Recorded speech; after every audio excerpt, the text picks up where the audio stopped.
प्रदेश की प्रावधिक शिक्षा मंत्री कमल रानी वरुण का आज पीजीआई में कोविड-19 से हुआ निधन। मुख्यमंत्री और कैबिनेट ने कमल रानी वरुण को दी श्रद्धांजलि।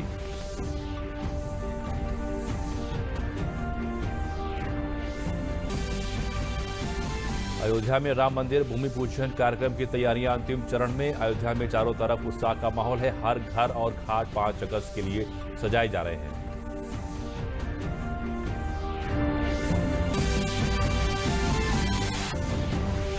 गौतमबुद्ध नगर में महिला सुरक्षा को बेहतर और प्रभावी बनाने के लिए नई पेट्रोलिंग टीम का किया गया है गठन। इसके लिए 100 स्कूटी इस कार्यक्रम के लिए कराई गई हैं उपलब्ध।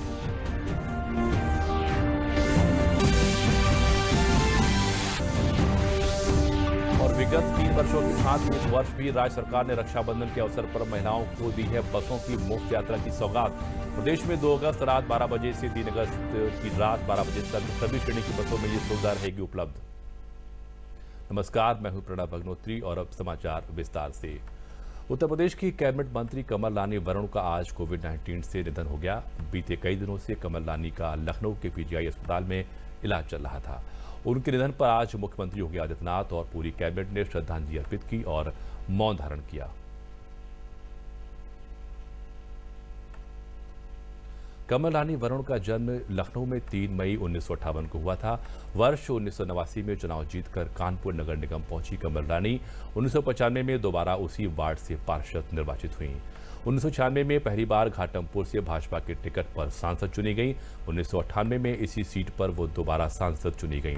2017 में घाटमपुर विधानसभा क्षेत्र से विधायक चुनकर आई और प्रदेश सरकार में कैबिनेट मंत्री बनी।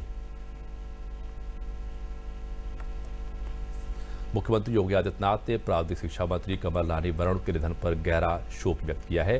अपने शोक संदेश में मुख्यमंत्री ने कहा कि कमल रानी वरुण एक अनुभवी एवं योग्य राजनेता थी। प्रदेश सरकार के मंत्री के तौर पर उन्होंने अपने दायित्वों का सदैव कुशलतापूर्वक निर्वहन किया। श्रीमती वरुण जनपद कानपुर नगर के घाटमपुर विधानसभा क्षेत्र की विधायक थीं। वे पूर्व में लोकसभा सांसद भी निर्वाचित हुई थीं। वो एक समर्पित जनप्रतिनिधि थीं जो हमेशा समाज के वंचित और उपेक्षित वर्गों के कल्याण के लिए प्रयासरत रहती थी। उनके निधन से हुई क्षति की भरपाई होना कठिन है। मुख्यमंत्री ने ईश्वर से दिवंगत आत्मा की शांति के लिए प्रार्थना करते हुए स्वर्गीय श्रीमती कमल रानी वरुण के शोक संतप्त परिवार के प्रति अपनी संवेदनाएं व्यक्त की हैं। हमारे मंत्रिमंडल में प्रावधिक शिक्षा की मंत्री श्रीमती कमला रानी वरुण नहीं रही। विगत कई दिनों से प्रदेश के प्रतिष्ठित चिकित्सा संस्थान SGPGI में उनका उपचार चल रहा था। वो कोरोना पॉजिटिव थी। आज सुबह उनका दुखद निधन हुआ है। मैं श्रीमती कमल रानी वरुण जी के दुखद निधन पर उनके प्रति कोटि श्रद्धांजलि अर्पित करता हूं। शोक संतप्त परिवारों के परिजनों के प्रति अपनी संवेदना भी व्यक्त करता हूं। श्रीमती कमल रानी वरुण एक लोकप्रिय जननेता और वरिष्ठ समाजसेवी थी। 11वीं और 12वीं लोकसभा की वह सदस्य थी। 2017 में घाटमपुर कानपुर से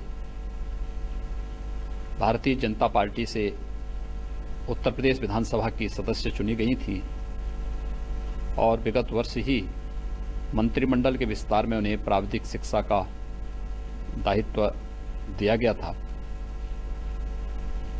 बड़ी कुशलतापूर्वक उन्होंने मंत्रिमंडल में अपना कार्य किया।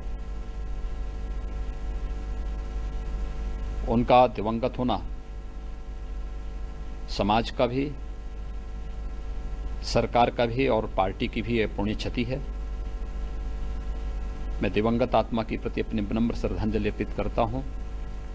शोक संतप्त परिजनों के प्रति अपनी संवेदना व्यक्त करते हुए ईश्वर से प्रार्थना करता हूं कि वह दिवंगत आत्मा को अपने इसी चरणों में स्थान दे और शोक संतप्त परिजनों को इस अपार शोक को सहन करने की सामर्थ्य भी प्रदान करें। प्रदेश विधानसभा अध्यक्ष हृदय नारायण दीक्षित ने कहा कि कमल रानी वरुण के असामयिक निधन से प्रदेश ने एक कर्मठ नेता खोया है। वो लोकप्रिय सामाजिक राजनीतिक कार्यकर्ता थी। परमात्मा से प्रार्थना है कि उनकी आत्मा को शांति मिले। ईश्वर उनके परिजनों को वज्रघात सहने की शक्ति दे।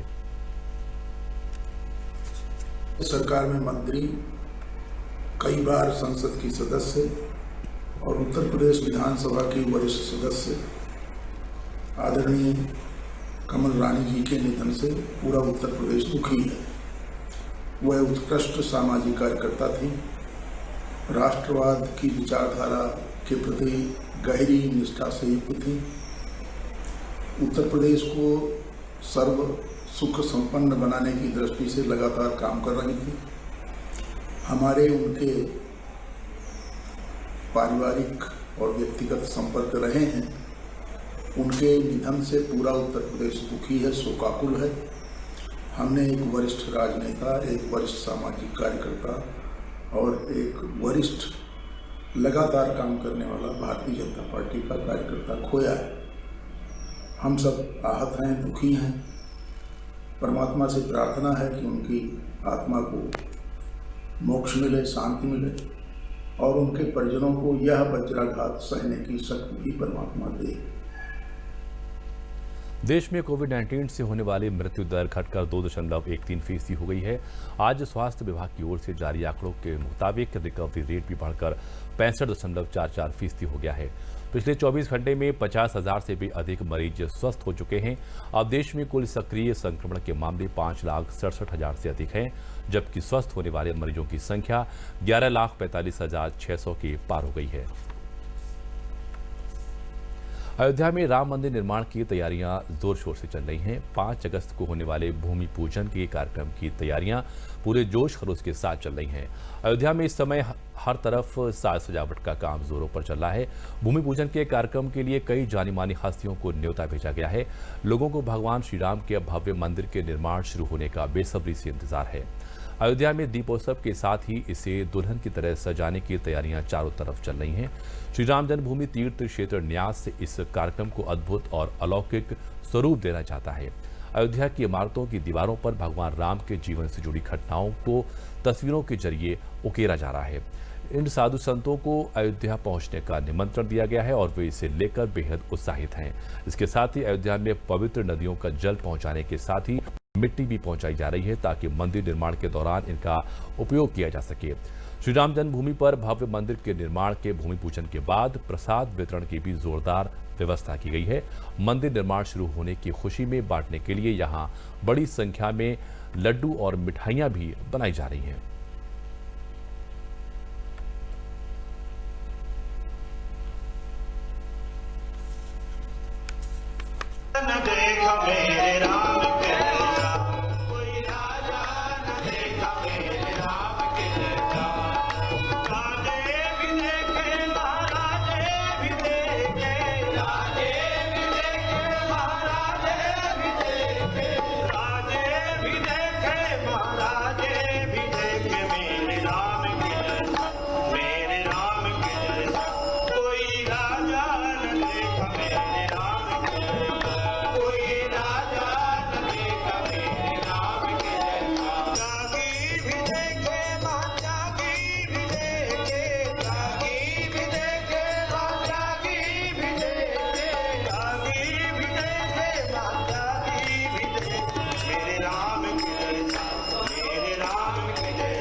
और आइए एक बार फिर से आपको अयोध्या ले चलते हैं, जहां हमारे संवाददाता रामेंद्र सिंह मौजूद हैं और जानते हैं उनसे तैयारियों के बारे में।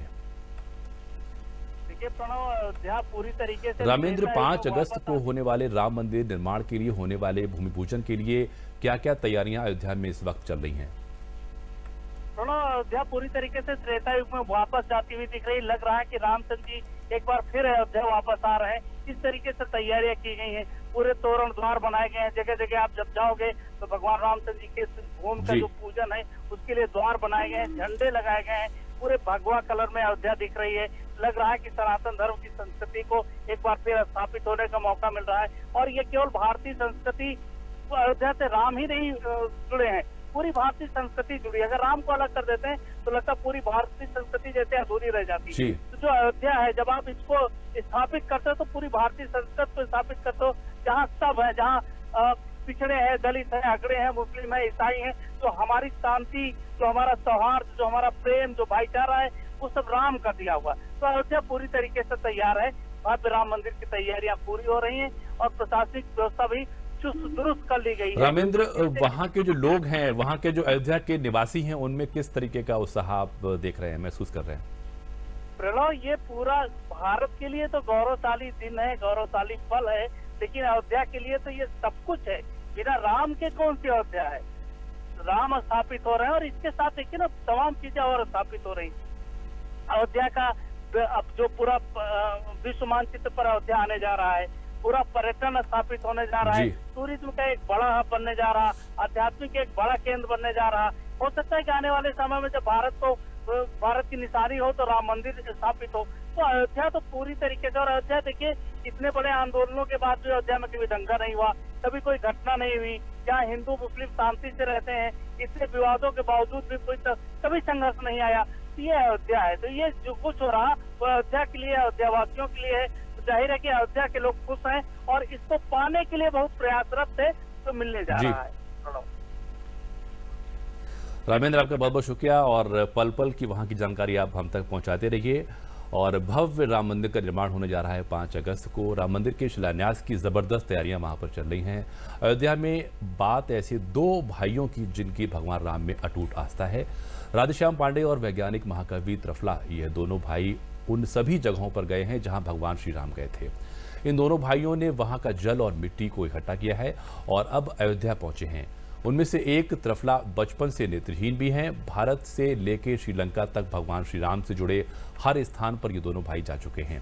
दोनों भाइयों की इच्छा है कि मिट्टी और जल अयोध्या में श्री राम मंदिर के लिए भूमि की पूजन की नींव में इस्तेमाल हो और इसलिए भूमि पूजन के दौरान 151 नदियों का जल और मिट्टी अर्पित करने के लिए ये दोनों भाई अयोध्या आए हैं। और आइए चलते हैं अगली खबर की ओर। गौतम बुद्ध नगर कमिश्नरी में महिला सुरक्षा को और अधिक बेहतर और प्रभावी बनाने के लिए नई पेट्रोलिंग टीम का गठन किया गया है। इसके लिए 100 स्कूटी उपलब्ध कराई गई हैं। स्कूटी आवंटन अलग अलग थानों में संवेदनशीलता के आधार पर किया गया है। पुलिस आयुक्त आलोक सिंह ने सेक्टर 108 में शनिवार को आयोजित एक कार्यक्रम में इस नई पेट्रोलिंग टीम का उद्घाटन किया और हरी झंडी दिखाकर पुलिस थानों के लिए रवाना किया। उन्होंने कहा कि गौतम बुद्ध नगर पुलिस कमिश्नरी के लिए महिला सुरक्षा प्राथमिकता का विषय है। कमिश्नरी प्रणाली लागू होने के बाद महिलाओं की सुरक्षा के लिए नए प्रयोगों को और नई व्यवस्थाओं पर निरंतर कार्य हो रहा है। उन्होंने बताया कि सार्वजनिक स्थानों पर महिलाओं की सुरक्षा को और अधिक सुदृढ़ बनाने के लिए एक नई महिला पेट्रोलिंग टीम का गठन किया गया है, जिसकी संपूर्ण कार्यवाही का संचालन महिला पुलिसकर्मियों द्वारा किया जाएगा। पुलिस कमिश्नर ने बताया कि जिले में 163 हॉटस्पॉट पर पेट्रोलिंग की सेवाएं दी जाएंगी। इन हॉटस्पॉट में प्रमुख विद्यालय, विश्वविद्यालय एवं इस प्रकार की फैक्ट्रियां जहां देर शाम तक महिलाएं काम करती हैं, मेट्रो स्टेशन के आसपास के स्थान और ऑटो स्टैंड आदि शामिल हैं। ये हमारे जो महिला सुरक्षा शाखा की हेड हैं वृंदा शुक्ला जी, इनका ये एक इनिशिएटिव है। ये तमाम निरंतर नए प्रयोग करती रही हैं और बहुत ही सफल प्रयोग रहे हैं। उसी दिशा में महिला सुरक्षा शहर में अलग अलग जगह वहाँ पे पेट्रोलिंग को बढ़ावा देने के लिए एक 50 स्कूटीज़ की टीम आज लॉन्च की गई है स्वयं सिद्धा के नाम से। ये एक काफ़ी रिसर्च के बाद है, जिसमें हॉटस्पॉट्स चिन्हित किए गए, करीब 163 हॉटस्पॉट्स चिन्हित किए गए, जहाँ पर हमारी मातृशक्ति को ये आवश्यकता लगी कि वहाँ पर और पुलिस बल की मौजूदगी की ज़रूरत है, आवश्यकता है। उसी को देखते हुए ये एक रूट चार्ट तैयार किया गया है और ये पेट्रोलिंग यूनिट्स आज लॉन्च की। प्रदेश सरकार के प्रवक्ता ने बताया कि मुख्यमंत्री ने विगत 3 वर्षों की भांति इस वर्ष भी रक्षाबंधन के पर्व पर उत्तर प्रदेश राज्य सड़क परिवहन निगम की समस्त श्रेणी की बसों में महिलाओं को निःशुल्क बस यात्रा की सुविधा प्रदान करने के निर्देश दिए हैं। इसके तहत 2 अगस्त 2020 की मध्य रात्रि 12 बजे से 3 अगस्त 2020 की मध्य रात्रि 12 बजे के बीच यानी कि 24 घंटे के लिए निगम की सभी श्रेणी की बसों में महिला यात्रियों को निःशुल्क बस यात्रा की सुविधा उपलब्ध होगी। मुख्यमंत्री ने रक्षाबंधन के पर्व पर पुलिस को सघन पेट्रोलिंग करने के भी निर्देश दिए हैं।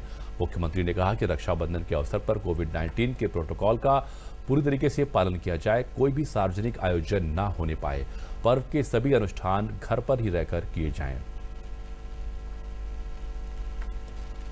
वाराणसी की बहनों का संकल्प है कि इस रक्षाबंधन पर वाराणसी के हर भाई के हाथ पर उनके द्वारा बनाई गई राखी ही सजेगी। दीनदयाल अंत्योदय योजना के राष्ट्रीय शहरी आजीविका मिशन के तहत एक महिलाओं का समूह लगातार राखी बनाने का काम कर रहा है। इनकी राखी में रुद्राक्ष, मोती, धागा, इस्तेमाल होने वाली सभी चीजें पूर्ण स्वदेशी हैं। राखी का काम जोरों से चल रहा है।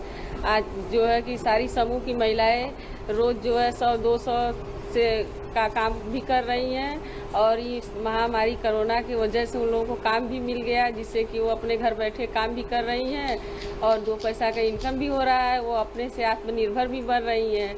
हम लोग का यही सपना है कि इस साल जो है कि जितने भी हमारे काशी के भाई हैं, सब लोग के हाथ पर जो है कि हमारे हाथ से बनी हुई राखियाँ हमारी समूह की महिलाएं जो बना रही हैं वही सजे, जिससे कि इस कोरोना से भी बच सकेंगे और देसी शुद्ध राखियाँ भी बांध सकेंगे। इस समूह में हर आयु वर्ग की महिलाएं राखी बनाने के कार्य में लगी हैं। कुछ इसे आय का एक साधन मान रही हैं, तो कुछ इस भाव से बना रही हैं कि उनके हाथ की बनी यह स्वदेशी राखी हर भाई की कलाई पर हो। ये राखियाँ हम सब महिलाएं मिलकर बना रहे हैं, क्योंकि हम चाइनीज जो राखी है ना मार्केट में पूरे भारत में हटा दिया जाकर हम लोग के हाथ की बनी हुई राखियाँ हर भाइयों के हाथ में होनी चाहिए। यह राखी बनाकर ये महिलाएं जहां प्रधानमंत्री के स्वदेशी के नारे को बढ़ावा दे रही हैं, वहीं आत्मनिर्भरता की ओर अग्रसर भी हो रही हैं। हर आयु वर्ग की महिलाएं हैं डूडा से जुड़ी हुई। इनका संकल्प केवल स्वदेशी ही नहीं है, चाइनीज सामानों को भारत के मार्केट से हटाना भी है। रोजगार तो मिल ही रहा है, रोजगार के लिए तो काम कर ही रहे हैं, लेकिन देश का प्रेम, देश प्रेम जो इन महिलाओं में देखने को मिल रहा है वह अनूठा है। हर भाई के हाथ पर स्वदेशी राखी हो, ऐसा भाव है इन लोगों का। गोरखपुर में प्रधानमंत्री द्वारा चलाए जा रहे आत्मनिर्भर भारत योजना के अंतर्गत साक्षी महिला स्वरोजगार उत्थान सेवा संस्थान द्वारा गोरखनाथ क्षेत्र में महिलाएं राखी बनाकर आत्मनिर्भर हो रही हैं और अपने परिवार का भरण पोषण कर रही हैं। हस्त निर्मित राखी लोगों को बहुत भा रही है और इसकी डिमांड मार्केट में काफी बढ़ गई है। महिलाओं द्वारा बनाई गई राखी पुलिस कर्मियों और एसएसबी के जवानों को उपहार स्वरूप रक्षाबंधन में दी जा रही है।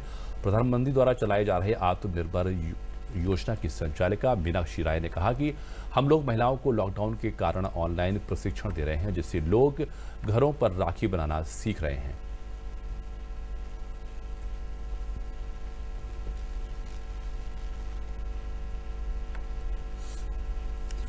यहाँ हम लोग आत्मनिर्भर बनाने का कार्यक्रम मतलब चल रहा है कि महिलाओं को हम लोग ट्रेनिंग दे करके आत्मनिर्भर बनाएं, ताकि ये लोग खुद आत्मनिर्भर होकर के अपना आजीविका और बच्चों की परवरिश में ये लोग सहयोग कर सकें। ज़्यादा से ज़्यादा संख्या अभी हम लोग स्वयं सहायता समूह बना करके, ये भी सभी बहनें स्वयं सहायता समूह में जुड़ी हुई हैं। नगर निगम से भी इन लोगों को जोड़ा जा रहा है अब, और इनको स्वयं सहायता समूह से जोड़ करके आत्मनिर्भर बना करके इनको काम दिया जा रहा है। आत्मनिर्भर योजना जो चला रहे हैं, इसके लिए उनका बहुत बहुत धन्यवाद, मैं दिल से धन्यवाद करती हूँ। और मुझे ये बहुत अच्छा लगा ये योजना से कि हम लोग मतलब ऐसे तो मैं एक टीचर हूँ, लेकिन इस समय तो टीचर आप सभी लोग जान रहे हैं कि टीचर्स के लिए बहुत ज़्यादा प्रॉब्लम क्रिएट हो चुका है, क्योंकि उन लोग को सैलरी नहीं मिल रही है और उनके गृहस्थी चलाने में बहुत ज़्यादा प्रॉब्लम हम लोग फेस कर रहे हैं। फ़िलहाल प्रेजेंट टाइम अभी मतलब बहुत अच्छा ये मैंने मैम मीनाक्षी मैम से मैं जब जुड़ी तो स्टार्टिंग में मुझे समझ में नहीं आ रहा था, लेकिन अभी मुझे जुड़ने में बहुत ही अच्छा लगा कि मतलब ये हम लोग आत्मनिर्भर हो चुके हैं कि हम लोग अपना बिजनेस अपने तरीके से हम लोग कर रहे हैं और बिल्कुल खुले, कोई बाउंडेशन नहीं, कोई बंदिश नहीं, हम लोग फ्रीडम के साथ बहुत ही अच्छा करने का कोशिश कर रहे हैं। इस संस्था से जुड़ने के बाद मतलब जो सीखा है वो यहाँ बनाया है। इस समय राखी का त्यौहार आ रहा है, इस वजह से यहाँ पे हम लोग राखी बना रहे हैं, सेल कर रहे हैं और यहाँ पे थालियाँ बनाए हैं और हम लोग की ऑनलाइन क्लासेस भी चल रही हैं। नरेंद्र मोदी के तरफ से जो आत्मनिर्भर योजना चली है उससे हम लोग को बहुत लाभ है और मैं धन्यवाद करती हूँ मैम का, मोदी जी का, और ऑनलाइन क्लास जो मैम चला रही हैं उनका धन्यवाद करती हूँ कि यहाँ पे हमको बहुत कुछ सीखने को मिला और आगे सीखने को मिलेगा। 5 अगस्त को अयोध्या में भगवान श्री राम के भव्य मंदिर निर्माण के लिए प्रधानमंत्री नरेंद्र मोदी भूमि पूजन कर आधारशिला रखेंगे। इसी को लेकर आगरा के प्रतापपुरा स्थित प्रधान डाकघर द्वारा अनूठी एक मिसाल पेश की गई है। डाक विभाग द्वारा रामायण के विभिन्न प्रसंगों पर 11 डाक टिकट जारी किए गए हैं। इन टिकटों के जरिए डाक विभाग भारतीय संस्कृति को जोड़ने की मिसाल पेश कर रही है। रामायण प्रसंग से जुड़ी डाक टिकटों पर राम सीता का स्वयंवर, राम वनवास, केवट संवाद, भरत मिलाप, सबरी के झूठे बेर खाना, सीता खोज में जटायु से भेंट, लंका जाने के लिए समुद्र पर पुल का निर्माण, हनुमान का संजीवनी बूटी लाना, रावण का वध और राम का राज्याभिषेक को दर्शाया गया है।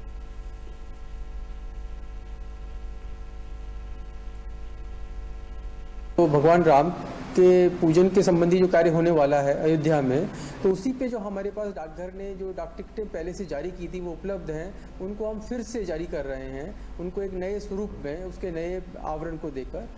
यहाँ पे हमने जो आप देख रहे होंगे ये जो डाक टिकट है ये पूरी 11 टिकटों की श्रृंखला है पूरी, इसमें राम दरबार है, सारी चीज़ें हैं इसके अंदर भगवान राम के जन्म की वो प्रदर्शित की गई हैं, उन सबको एक फ्रेम में रखा गया है, वुडन फ्रेम में। और इसी तरह से ये जो है आप देख रहे हैं जो आगरा का मुख्य कार्य है इनले वर्क जिसको हम कहते हैं, मार्बल पे जो होता है उसमें हमने इसको प्रदर्शित किया है। तो इस तरह से हमने इसको जनता के लिए उपलब्ध कराया है। वाराणसी के सेवापुरी ब्लॉक इन दिनों काफ़ी चर्चा में है, क्योंकि नीति आयोग ने इस ब्लॉक के गांव को मॉडल गांव बनाने की योजना बनाई है। पर इन गांव के लोग खुद भी मेहनत करके एक मिसाल बनाना चाहते हैं, उसमें खास तौर पर महिलाएं जो अपने काम से ब्लॉक का नाम ऊंचा कर रही हैं। इस ब्लॉक के ही गुलाब आजीविका स्वयं समूह की महिलाएं मास्क बनाने का काम कर रही हैं और बहुत ही कम दाम पर बेच रही हैं, जिससे सभी लोगों को मास्क मिल सके। हमारा नाम मुन्नी देवी है, हम गुलाब आजीविका स्वयं सहायता समूह की सचिव हूँ।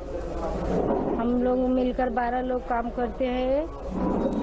सर कोरोना फैला, इसकी वजह से हम सबको सहायता से 10 रुपया में 2 बेच रहे हैं। घोषला गांव की ज्योति आजीविका स्वयं समूह की महिलाएं जहां एक तरफ जैविक खाद बनाकर बेच रही हैं, वहीं दूसरी तरफ पापड़ बनाकर अपनी आय बढ़ा रही हैं।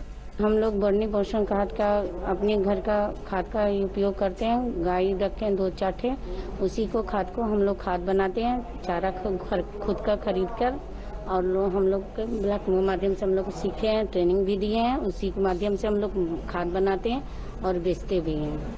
मटोका गांव के परी आजीविका समूह की महिलाएं मुकुट बनाकर मथुरा और वृंदावन भेज रही हैं, तो वहीं राखी बनाकर रक्षाबंधन पर सबके कलाई पर राखी भी देखना चाहती हैं।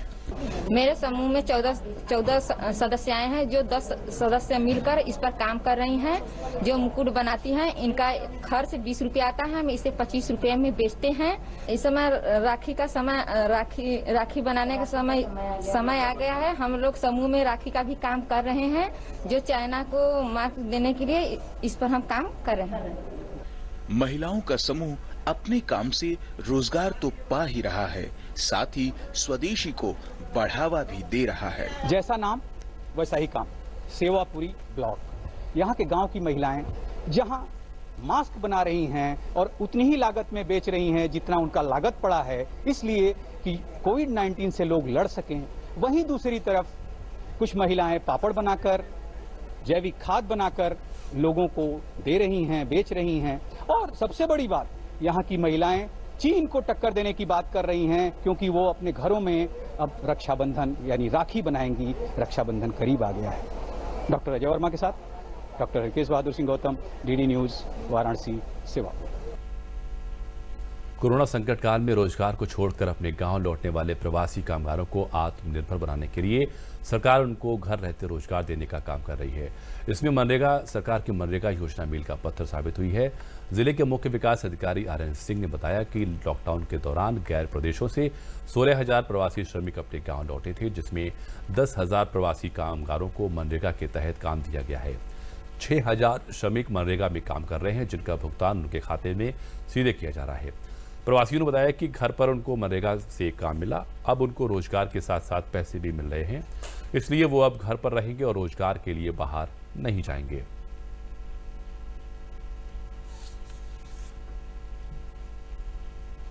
हम दिल्ली से लौट के आए थे यहाँ पे, दिल्ली में लॉकडाउन के चक्कर में वहाँ पे कुछ काम ही नहीं था, इसलिए यहाँ पे आ गए घर पे लॉकडाउन में। तो यहाँ पे रोजगार नरेगा की तरफ से मिल गया है, काम भी अच्छा चलता, पैसे भी आराम से मिलते हैं एक टाइम से 201 रुपये।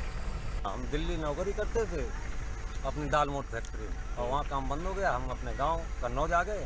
अब यहाँ 26 तारीख से सरकार द्वारा काम मिल गया, वहीं अपना काम करेंगे, अपने बच्चे पालेंगे। कोविड-19 के समय में लगभग 16,000 प्रवासी इस जनपद कन्नौज में आए हैं। इसमें से लगभग 10,000 श्रमिक जो नरेगा में कार्य कर रहे थे। वर्तमान में लगभग 6,000 श्रमिक इसमें कार्य कर रहे हैं। काम की कमी नहीं है, काम के पूरे अवसर हैं और उनको काम दिया जाएगा, जिससे उनको जो जीवन यापन के लिए जो मजदूरी चाहिए, जो उनकी वो है, वो मिलेगी उनको। जैसा कि आप जानते हैं कि कोरोना को हराने के लिए इम्यूनिटी का खास रोल है। पीएम नरेंद्र मोदी और आयुष मंत्रालय भी इम्यूनिटी बढ़ाने पर जोर दे रहे हैं। आयुर्वेदिक काढ़ा इम्यूनिटी बूस्टर का अच्छा विकल्प बताया जा रहा है। बरेली के सतवंत सिंह चड्ढा लोगों की इम्यूनिटी बढ़ाने का काम कर रहे हैं। बरेली के कैंट क्षेत्र में सतवंत सिंह चड्ढा ने लोगों को औषधि काढ़ा पिलाने का निःशुल्क अभियान शुरू किया है। उनके इस अनोखे अभियान से जुड़कर हजारों लोग काढ़ा पीकर कोरोना जैसी महामारी को मात दे रहे हैं। यह औषधि इम्यूनिटी बूस्टर काढ़ा गिलोय, हल्दी, सौंठ, दालचीनी, लौंग सहित 11 औषधीय मसालों से तैयार किया जाता है, जिसे प्रत्येक दिन रोज शाम सैकड़ों लोगों को निःशुल्क दिया जा रहा है। सतवंत सिंह चड्ढा समाजसेवी हैं और उनका कहना है कि जब उनके घर के आसपास के लोगों में कोरोना संक्रमण हुआ, तब उन्होंने इससे बचाव का उपाय सोचा और काढ़े को कुछ लोगों के बीच तैयार कर पिलाना शुरू किया। धीरे धीरे उनके काढ़े की डिमांड बढ़ने लगी।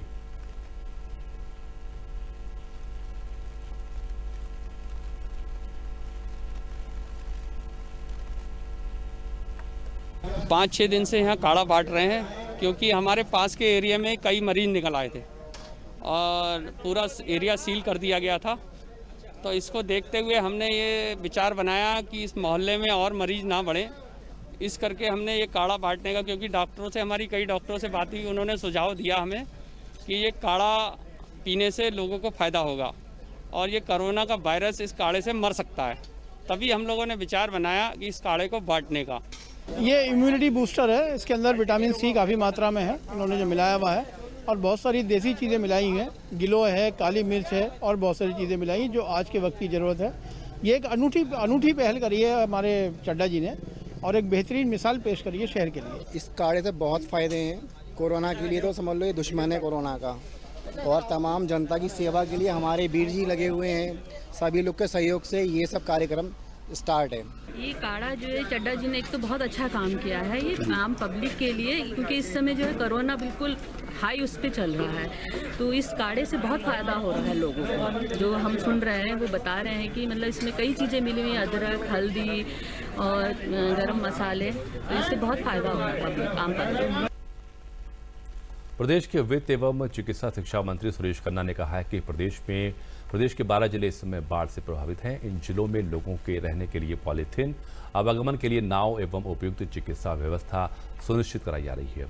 श्री खन्ना लखनऊ में पत्रकार वार्ता को संबोधित करते हुए उन्होंने कहा कि सरकार का प्रयास है कि कम से कम लोगों को बाढ़ से तकलीफ हो और अधिकतम लोगों को राहत प्रदान की जा सके। उन्होंने कहा कि प्रदेश की 3 नदियां इस समय उफान पर हैं।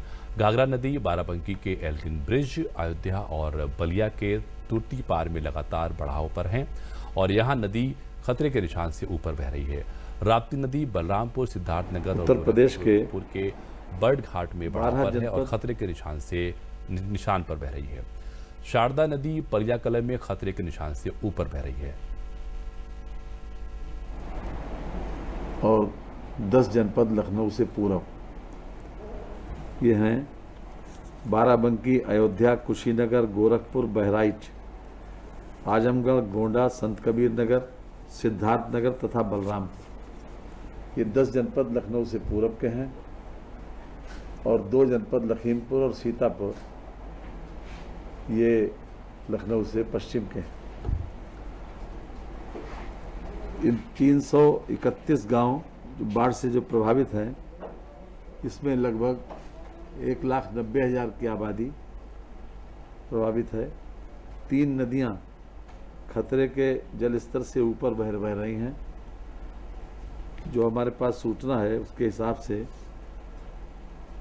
शारदा नदी पलियाकला लखीमपुर खीरी में, राप्ती नदी बर्ड घाट गोरखपुर में, राप्ती नदी राप्ती बैराज श्रावस्ती में, सरयू घाघरा नदी एल्गिन ब्रिज बाराबंकी में, सरयू घाघरा नदी अयोध्या में तथा सरयू घाघरा नदी तुर्ती पार बलिया में। और इसी के साथ समाचार समाप्त हुए। नमस्कार।